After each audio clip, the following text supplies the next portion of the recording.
মাকামে ইব্রাহিমে গিয়া 2 রাকাত নামাজ আদায় করেছেন।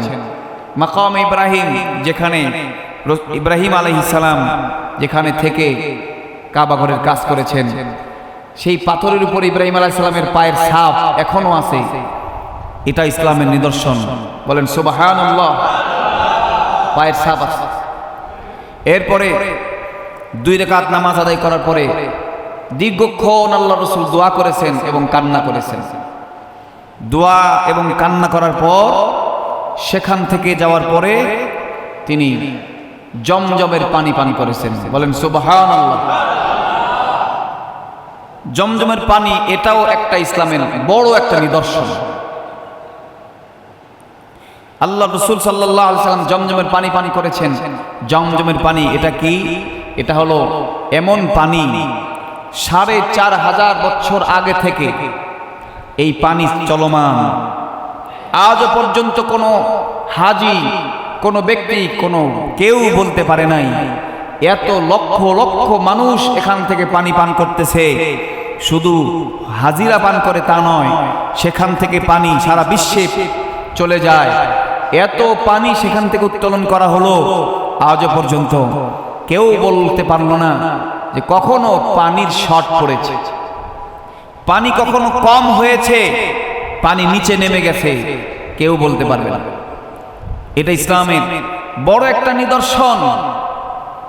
এরকম এক একটা নিদর্শনের দিকে তাকালেই তো ইসলামের সৌন্দর্য ফুটে ওঠে, ইসলাম গ্রহণ করা সহজ হয়ে যায়। কথা ঠিক না বেঠিক? এগুলো সব ইসলামের নিদর্শন। আল্লাহ পাক রব্বুল আলামিন, আল্লাহ রাসূল সাল্লাল্লাহু আলাইহি সাল্লাম এই পানি পান করেছেন। এবং এই পানির গুণ কি বিজ্ঞানীরা গবেষণা করেছে। এই পানির মধ্যে 2টা গুণ আছে। একটা হলো পিপাসা নিবারণ করে, আর একটা ক্ষুধাও নিবারণ করে। এই পানি পান করলে ক্ষুধা নিবারণের কাজও হয়, পিপাসা নিবারণের কাজও হয়।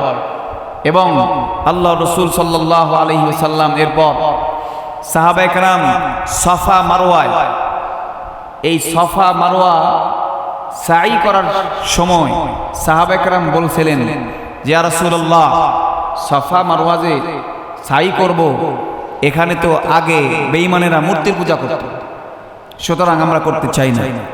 আল্লাহ রাসূল বলছেন এটা ইসলামের নিদর্শন, এখানে সাফা মারওয়া আমাদেরকে সাই করতে হবে এবং এটা ওয়াজিব, বলেন সুবহানাল্লাহ। এর পিছনে বড় ঘটনা রয়েছে। তাহলে আজকে আমরা আজকের আলোচনা থেকে এতটুকু বুঝতে চাই যে আল্লাহ রাসূল পরিচ্ছন্ন একটা হজ উপহার দিয়েছেন।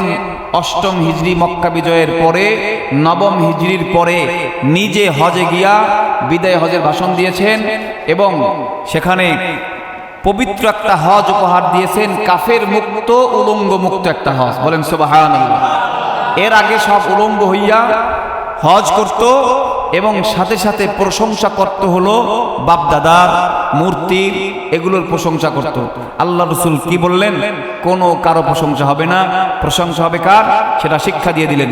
লাব্বাইক আল্লাহুম্মা লাব্বাইক, লাব্বাইক লা শারীকা লাক লাব্বাইক, ইন্নাল হামদা ওয়ান নি'মাতা লাকা ওয়াল মুলক লা শারীকা লাক, লাব্বাইক আল্লাহুম্মা লাব্বাইক, লাব্বাইক লা শারীকা লাক লাব্বাইক, ইন্নাল হামদা ওয়ান নি'মাতা লাকা ওয়াল মুলক লা শারীকা লাক। আল্লাহর